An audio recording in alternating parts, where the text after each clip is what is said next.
할렐루야! 오늘은 세종을, 내일은 대한민국과 온 땅에 전도와 선교의 사명을 감당하는 세종순복음 드림교회입니다. 하나님의 사랑과 은혜가 치유와 응답이 있는 성령 충만한 교회입니다. 구독과 중보기도로 드림가족이 되어보세요. 오늘도 주 안에서 참 좋은 날입니다. 오늘 저는 야곱에서 이스라엘로 하는 제목으로 말씀을 나누고자 합니다. 우리가 인본주의적 삶에서 하나님 중심의 삶으로 변화되는 데는 반드시 걸림돌이 되는 자아가 깨져야 되는 것입니다. 처음 결혼한 가족은 적응한 기간 동안 상당한 고통을 당하는 것은 남자나 여자나 자기 주장을 강하게 세우면 충돌이 오는 것입니다. 결혼 생활을 하면은 자기 주장을 꺾어야 되는 것입니다.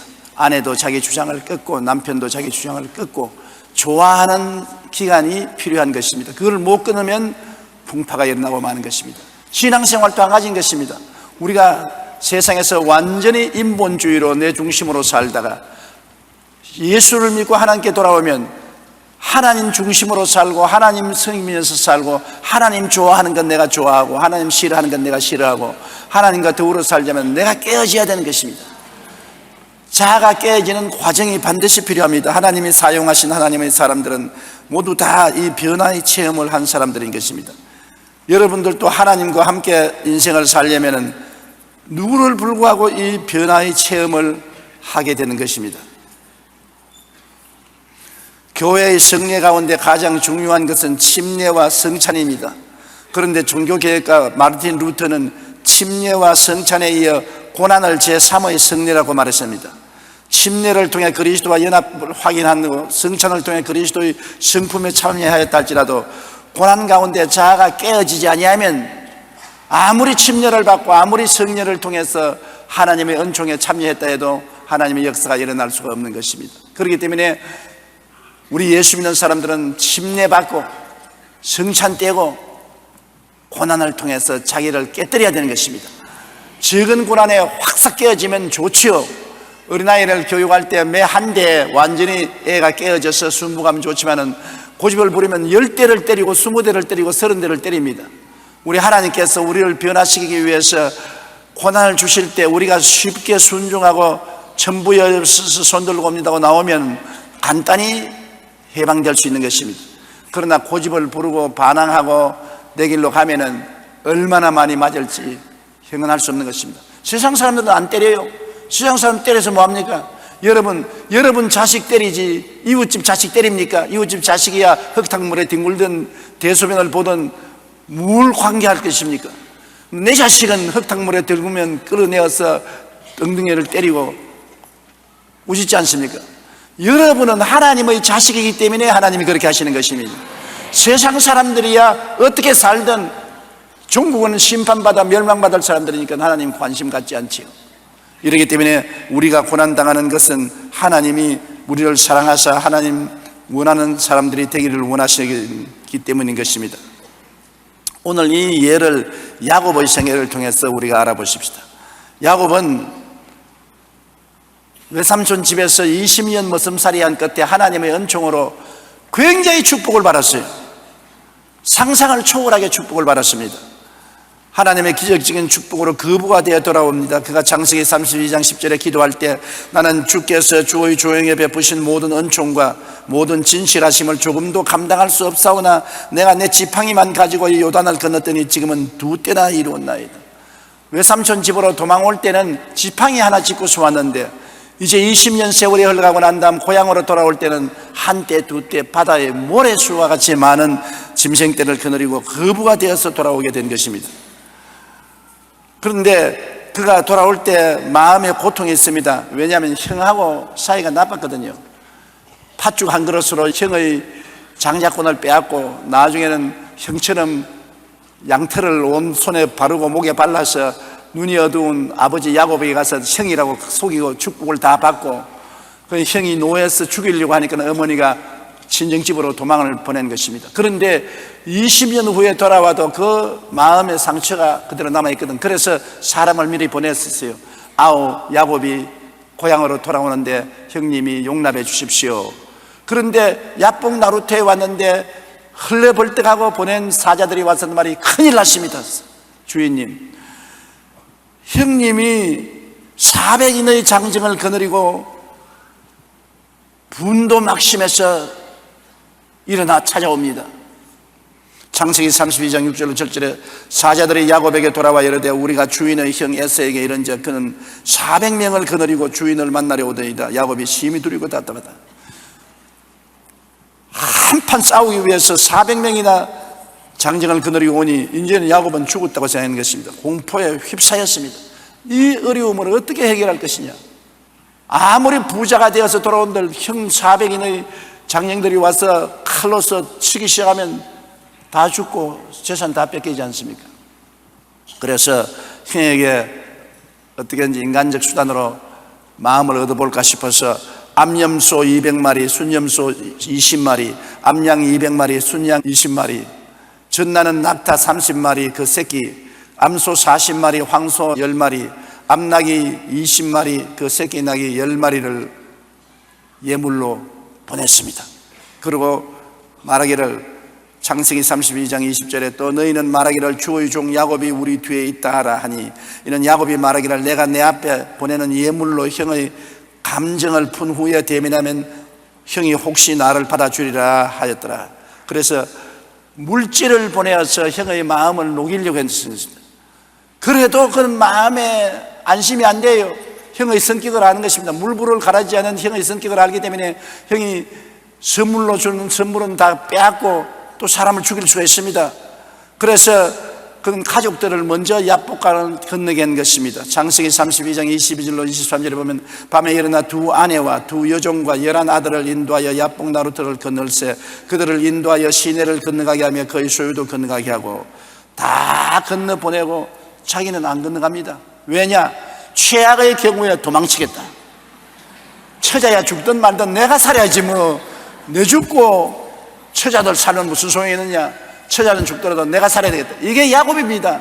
얼마나 자아가 강한지 다 보는데 여보 당신은 안 가오? 아, 나 여기 볼 일이 있어. 너희들 먼저 가. 아빠 같이 가. 아니야, 아빠는 여기 볼 일이 있어. 너희들 먼저 건너가. 후한무치하게 처자들과 짐승들을 다 버려놓고 난 다음에는 그는 쪼그리고 앉아서 상황을 봅니다. 왜냐하면 형이 와서 자기를 죽이려면 처자들부터 먼저 칼로서 죽일 것이라. 그때는 그러면 날 살려라 도망을 치겠다고 생각하는 것입니다. 창세기 32장 11절에 보면 내가 주께 간구하오니 내 형의 손에서 에서의 손에서 나를 건져 주옵소서. 그는 창자가 끊어진 듯이 부르짖고 고통 속에 있었습니다. 그런데 갑자기 날이 어두워지는데 어떠한 분이 나타나가지고서 야곱의 멱살을 잡거든요. 그러고 난 다음 야 이놈아 건너가라. 처자와 함께 살아도 같이 살고 죽어도 같이 살아라. 이 사람이 누구야? 나는 못 갑니다. 가라.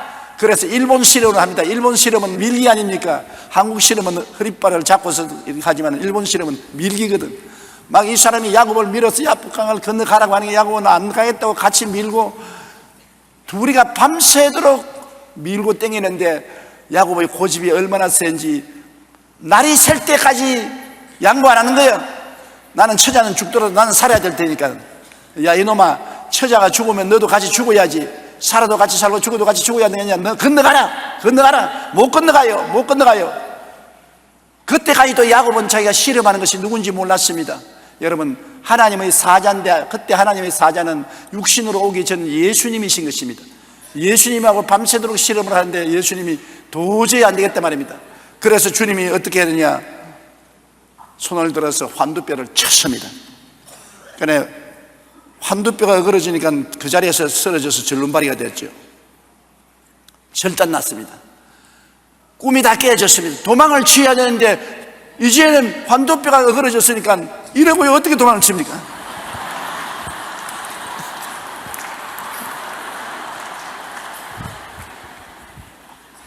이제는 큰일 났거든요. 그래서 그 사람을 부여잡았습니다. 부여잡고 당신이 누군지 모르겠지만 날 복을 주십시오. 나에게 복을 안 주면 당신 절대 놓지 않겠습니다. 나는 이제 허벅다리가 어긋났으니 쩔름발이가 되어서 형이 오면 도망도 못 치고 이제 죽게 되었습니다. 도망치겠다는 인간적 계획이 허물어졌습니다. 성경에 보면 사람이 마음으로 자기 길을 계획할지라도 그 걸음을 인도하시는 야훼시라고 말씀한 것입니다. 우리가 하나님 뜻에 거역되는 일을 하면은 하나님이 허벅다리를 치시는 것입니다. 가정의 허벅다리, 사업의 허벅다리, 신체적 허벅다리를 치는 겁니다. 인간의 계획대로 안 되는 것입니다. 하나님의 축복이 없이는 희망이 없다는 것을 알아야 되는 것입니다. 뭘 하든지 하나님 축복이 있어야 안 무너지지, 하나님의 축복이 없으면 무너지는 것입니다. 가정도 하나님 축복이 있어야 되고, 자식을 기르는 것도 하나님 축복이 있어야 되고, 사업을 하는 것도 하나님 축복이 있어야 되는 것이지, 그걸 깨닫지 못하기 때문에 하나님께서 환두뼈를 쳐서 어그러져서 인간의 힘으로 못한다는 것을 깨닫게 해주는 것입니다. 인간의 힘으로는 안 됩니다. 하나님이여 나는 못해요. 제가 여의도 순복음교회를 지을 때 돈은 없고 인부들은 돈 달라고 아우성을 치고 교회는 무너진다 그러고 비는 출출 새고, 제가 여기 엎드려서 늘 기도하는 것은 하나님 나는 못해요. 주여 나는 못해요. 하늘에서 하나님이 도와주지 않으면 나는 못해요. 다른 기도가 나올 수가 없습니다. 외마디 소리밖에 없습니다. 나는 못해요. 하나님이 안 도와주시면 나는 못해요. 이대로 죽게 해 주시옵소서. 철골이 떨어져서 내 머리 위에 떨어져서 맞아 죽게 해 주시옵소서. 바로 야곱이 그런 심정입니다. 이제는 큰일 났습니다. 이제는 처자들과 같이 갈 수도 없고 도망칠 수도 없고, 하나님이 복을 받아 하나님이 같이 했어야 이 위기를 벗어날 수 있기 때문인 것입니다. 창세기 32장 20절에 그가 이르되 날이 세리하니 나로 가게 하라. 야곱이 이르되 당신이 내게 축복하지 아니하면 가지 아니하겠나이다. 그때 그 천사가 뭐라고 물으냐면 내 이름이 뭐냐? 야곱이니이다. 야곱이란 말은 속이는 자, 빼앗는 자, 발꿈치 잡은 자인 것입니다. 왜 야곱이라고 했냐면 상둥이 에서와 같이 태어났는데 먼저 야곱이 태어나려고 하다가 도로 들어가서 에서가 나왔는데 나올 때 보니까 형의 발 뒤꿈치를 잡고 나오거든. 그래서 요 꽤 많은 사기꾼, 빼앗는 자, 발꿈치 잡은 자는 이름이 야곱인 것입니다. 이름 치고는 더러운 이름이죠. 이름 잘 지어야지. 이름 듣기도 좋고 의미도 있어야지. 이름이 좋지 않으면 안 되는데 야곱은 자기가 자기 이름을 불러도 빼앗는 자, 속인 자, 발꿈치 잡는 자라고 불러준 것입니다. 그때 이 하나님의 사자가 그 이름을 바꾸는 것입니다. 그 사람이 그에게 이르되 내 이름이 무엇이냐? 그가 이르되 야곱이니이다. 그가 이르되 내 이름을 다시는 야곱이라 부를 것이 아니요 이스라엘이라 부를 것이니 이는 내가 하나님과 및 사람들과 겨루어 이겼습니다. 하나님과 실험해서 져야 이기는 것입니다. 이기면 계속 야곱입니다. 지면 이스라엘이 되는 것입니다. 깨어져서 항복하면 이스라엘이 되고, 그 다음에는 하나님이 같이 하시는 사람이 되는 것입니다. 하나님의 겨루는 실험에 끝까지 내가 고집을 부려서 야곱으로 있으면 하나님은 같이 하지 않은 것입니다. 여러분, 먼저 내가 깨어져서 변화되면 상대가 변화되는 것입니다. 하나님은 야곱을 변화시켜야 야곱을 통해서 에서의 마음을 변화시킬 수 있기 때문에 먼저 너부터 변화시키라는 것입니다. 내게 신앙 상담 오는 사람들이 많이 그럽니다. 우리 남편 좀 변화되게 해 주십시오. 그러면 내가 어떤 때는 민망스러울 것이죠. 말은 못하지만 당신이 먼저 변해야 된다. 당신이 먼저 깨어지고 완전히 가루가 되고 주님께 의지하면 그를 통해서 주님이 남편을 변화시키는 것입니다. 우리 아내 좀 바람 피우지 않게 좀 도와주십시오 하는 남편도 내게 많이 와요. 옛날엔 그런 게 없었는데 요사이는 아내가 바람 피워서 남편이 홀치를 하는 사람들이 있어요. 그러면 내가 말합니다. 당신이 먼저 깨어져서 완전히 하나님 중심으로 서고 하나님께 의지하면 하나님이 아내의 마음을 변화시켜야지 어떻게 사람의 힘으로 마음을 변화시키냐. 여러분, 마음은요 자기도 마음대로 못합니다. 사람의 마음 자기 마음대로 합니까? 성 안 내려고 하는데 성 나오죠. 사랑하려고 하는데 사랑 안 되죠. 기뻐하라 하는데 안 기뻐되죠. 내 마음 나도 몰라. 내 마음 나도 모르는데 남의 마음을 어떻게 우리가 움직이겠습니까? 우리 마음을 움직이는 것은 하나님이 움직이시는 것입니다. 하나님께 깨어져서 내가 변화되면 이웃이 변화되는 것입니다. 그런데 하나님은 여러분과 나를 변화시키기를 원하시는 것입니다. 누구든지 그리스도 안에 있으면 새로운 피조물이라 이전 것은 지나갔으니 보라 새 것이 되었도다. 우리는 기도하고 주님을 앙망하면 매일같이 주님이 와서 우리와 씨름하고 우리를 변화시키는 것입니다. 우리의 삶 속에 큼직한 시름만 있는 것이 아니라 적은 시름도 있는 것입니다. 교회 가기 싫은 마음이 있는데 하나님은 오셔서 교회 가라 그럽니다. 교회 갈까 말까 시름하는 겁니다. 11조 드릴까 말까 시름하는 것입니다. 전도할까 하지 말까 시름하는 것입니다. 우리는 크고 적은 면에서 끊임없이 마음속에 하나님과 씨름할 때 여러분이 결국 항복해서 하나님 좋으면 나도 좋고 하나님 싫으면 나도 싫습니다, 나는 하나님 편에서 따라가겠습니다, 항복하면 하나님이 그 사람을 사용해서 교회 갈 마음이 생기게 만들어 주시고 기뻐할 마음이 생기게 만들어 주시고 전도할 마음이 생기게 만들어 주는 것입니다. 하나님이 마음을 움직여 주셔야지요. 내 힘으로 되나요? 그런데 야곱이 환두뼈가 어그러져서 완전히 무너지고 자기 중심에서 하나님 중심으로 돌아서서 나에게 복을 주시옵소서, 복을 안 주면 나는 놓지 않겠나이다. 그러니까 하나님이 이름을 야곱에서 이스라엘로 자기 군행에서 하나님과 씨름에서 이긴 자로 변화시킨 것입니다. 여러분 참으로 승리의 생활을 하려면 깨어지십시오. 하나님 앞에 무너져야 되는 것입니다. 하나님 앞에 무릎을 꿇어야 되는 것입니다. 그러면 여러분 스스로가 놀랄 만큼 내가 이렇게 변화될 수가 있느냐. 예수 믿고 난 다음 깜짝 놀랄 사람 많습니다. 내가 어떻게 이렇게 변화되느냐, 내가 어떻게 교회에 가게 되고 어떻게 찬송을 부르게 되고 어떻게 하나님을 사랑하게 되고 어떻게 아까운 돈을 11조를 드리게 되고 어떻게 봉사를 하게 되냐. 야, 내 마음 나도 몰라. 내가 이렇게 변할 줄 모르겠다.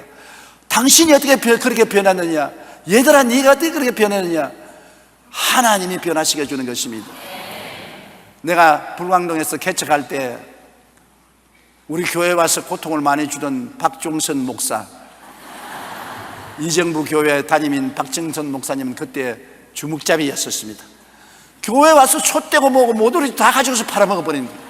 신인 산소통종까지 다 진을 지고 가서 팔아먹어버리고, 심심하면 교회 물건 가지러 오는 것입니다. 그런데 하도 주먹이 세고 그냥 왈가닥한 사람이라 감당을 못해요. 싸움을 해서 이빨 하나 자기 이빨이 없으면 다 뽑혀지고. 그런데 주일날 예배 준비하기 위해서 토요일날 제가 그 옆에 있는 조그마한 집에서 기도하고 있는데 교회에서 막 애들이 막 죽는 소리를 해요. 고함을 치고 막 부르짖는 소리가 나서 큰일 났구나 하고 뛰어나가 보니까 이 박종순이가 왔는데 교회 학교 애들이 5살, 6살, 7살, 10살짜리들이 자기들이 토요일날 모임이 있어서 왔다가 박종석이 오니까 매달렸어요. 목에 매달리고 어깨에 매달리고 팔을 잡고 다리를 끄안고 회개하라, 회개하라, 회개하라. 그러니까 애들이 개미 떼처럼 오니까 엎드렸단 말입니다. 그러니까 조그마한 교회학교 남녀 애들이 올라탔어요. 목에도 올라타고 허리에도 올라타고 엉덩이도 올라타가 누르고 사탄아 물러가라, 사탄아 물러가라, 마귀야 물러가라, 마귀 물러가라, 회개하라, 회개하라, 회개하라, 회개하라. 그런데 또 놀라운 것은 운단 말입니다. 애들 그게 훔치러 왔다가 울어요. 그래서 나는 모른 체하고 나와버렸었습니다. 그때 그 마음이 변화된 것입니다. 그 다음에는 교회에 참석하기 시작하고 청년 지도자가 되고 전도를 열심히 하고 늘 교회에 와서 찬송 부르면 북치고 오늘날 세계적인 주종으로 변화되고 마는 것입니다. 그 마음을 누가 변화시킵니까? 어린아이들이 기도하니까 그 앞에 무릎을 꿇고 하나님 앞에 깨어지니까 하나님이 야곱을 이스라엘로 변화시켜 주신 것입니다. 하나님이 변화시켜 주시는 기적은 놀라운 것입니다. 이 세상에 우리가 살면서 마음의 변화를 받아야 참 은혜를 받는 것입니다. 은혜란 그 당시에 기분이 좋고 몸이 찌릿찌릿하고 불을 확 받았다고 그것이 은혜가 아니라 내 마음에 변화되는 것입니다. 불안하고 초조한 것이 편안한 마음으로 변화되고 미운 마음이 고운 마음으로 변화되고 사랑할 수 있는 마음으로 변화되고 참을 수 있는 마음이 생기고 이해와 동정과 사랑과 인내할 수 있는 마음으로 변화되는 것, 이게 참 축복인 것입니다. 우리가 변화되려면 하나님 앞에 내가 깨어져야 되는 것입니다. 내가 내 죄를 회개하고 나의 고집을 다 저버리고 하나님 앞에 두 손 들고 깨어지면 하나님께서는 변화의 작업을 시작하고, 여러분이 변화되면 남편도 변화되고 아내도 변화되고 자식들도 변화되고 친구들도 변화되는 역사를 하나님께서 베풀어 주시는 것입니다. 진정한 승리자는 하나님께 항복한 사람인 것입니다. 그러니까 하나님이 여러분을 항복시키기 위해서 여러분과 계속 씨름하지 않을 수가 없는 것입니다. 그 씨름이 바로 고난인 것입니다. 장난은 친다고 변화되지 않습니다. 고난은 괴로운 것입니다. 우리가 세례받고 침례받고 성찬되고 주님과 한 몸이 되었을지라도 하나님이 여러분 속에 계셔서 여러분과 함께 살기 위해서는 하나님과 씨름을 해야 되는 것입니다. 하나님의 사람은 반드시 깨어진 그날 기념이 있습니다. 절름발이 야곱이 가는 길에는 태양이 떠올랐다고 말하는 것입니다. 밤새도록 씨름하고 상처투성이가 되고 더벅머리가 되고 얼굴을 갈아서 아주 피명이 들고 옷은 남루하게 됐지만은 쩔뚝거리고 일어나서 하나님 의지하고 변화되어서 가는 그 앞에 태양이 떠올랐습니다. 창세기 32장 30절로 31절 다 같이 한번 읽어보십시다. 그러므로 야곱이 그곳 이름을 브니엘이라 하였으니 그가 이르기를 내가 하나님과 대면하여 보았으나 내 생명이 보존되었다 함이더라. 그가 브니엘을 지날 때 해가 돋았고 그의 허벅다리로 말미암아 절었더라. 절어도 좋아요. 인생의 태양이 떠올랐는 것입니다. 기어가도 좋아요. 인생의 태양이 떠올랐습니다. 밤같이 캄캄하게 어두운 고통 속에 살다가 그 고통이 다 사라지고 내 마음속에 태양이 떠올랐다.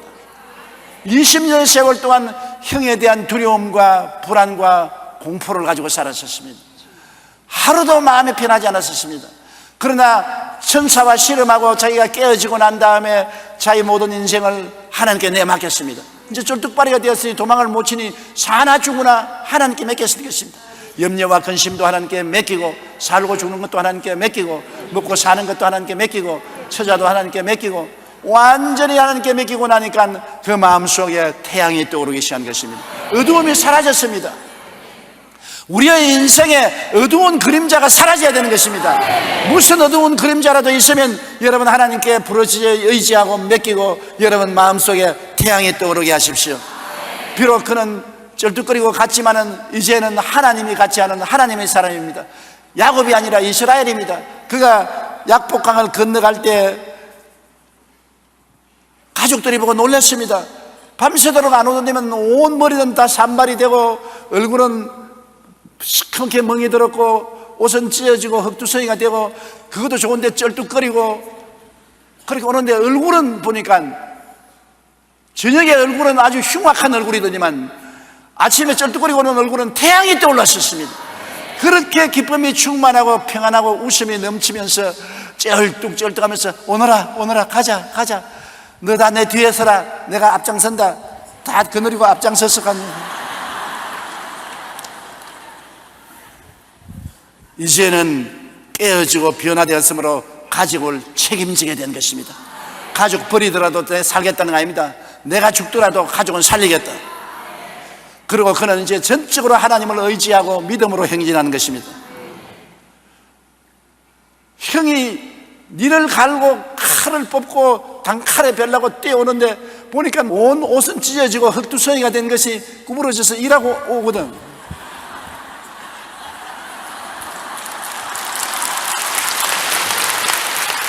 형이 보니까 저 한 주먹도 안 돼요. 저걸 뭐 칼로 찌르겠느냐. 형이 곁에 오는데 하나님 능력이 야곱과 함께해서 형에게 임하니까 형의 마음이 녹았습니다. 아주 얼음 녹듯이 녹아버리고 내가 자꾸 눈물이 날아가네. 형이 말에서 뛰어내려서 동생을 끌어안았습니다.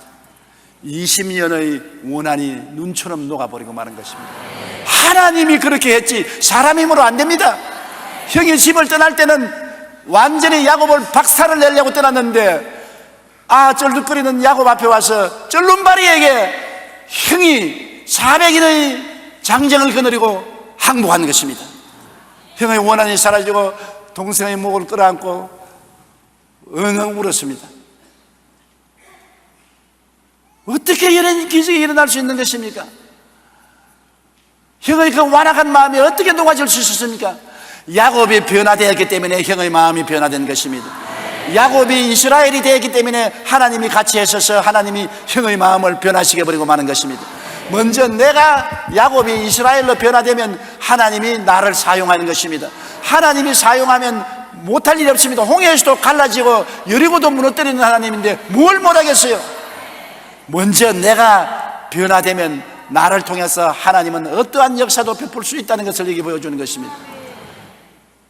형이 동생의 목을 끌어안고 야 이놈아 20년 동안 형을 배반하고 가서 있더니 들어오는데 고작 이 쩔름바리가 돼서 들어오느냐. 머리를 쓰다듬어주고 끌어안아주고 야 내 400인의 군대를 너 호위병으로 줄 테니까 나와 같이 가자. 죽이러 온 사람들이 호위병이 되고 마는 것입니다. 죽이러 온 사람이 호위병이 되었어요. 우리는 휴전선을 앞두고 북한과 우리 대한민국이 형제이면서도 서로 총칼을 겨누고 있습니다. 힘으로도 능으로도 안 됩니다. 총칼로 문제가 해결 안 됩니다. 북한이 아무리 원자탄을 만들어도 원자탄으로 해결 안 됩니다. 우리가 아무리 병력을 정하여도 병력으로 해결되지 않습니다. 북한과 우리 사이에 마음이 녹아서 화해되어야 되는데 그 마음은 북한 사람 보고 녹아지라고 하지 말고 우리가 먼저 녹아져야 되는 것입니다. 우리가 하나님 앞에서 깨어지고 회개하고 우리가 녹아져서 사랑의 손길을 베풀 때 하나님이 북한 사람들의 마음을 녹여줘야 되는 것입니다. 힘으로도 능으로도 안 됩니다. 정치가 이 우수한 정치적 능력으로 되는 것이 아닙니다. 어떤 특정인의 위대한 능력으로 되는 것이 아닙니다. 하나님이 역사해야 되는 것입니다. 우리는 사랑으로 행진을 해야 되는 것입니다. 우리는 북한에 사랑을 베풀어야 돼요. 배고픈 사람 먹여야 돼요. 병든 사람 치료해 줘야 돼요.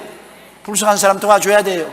억지를 부리더라도 우리는 우리가 변화되어서 나가면 저들은 변화 안 되는데 해줘도 소용이 없다 그렇지 않습니다. 우리가 변화되면 하나님이 변화시키는 것입니다.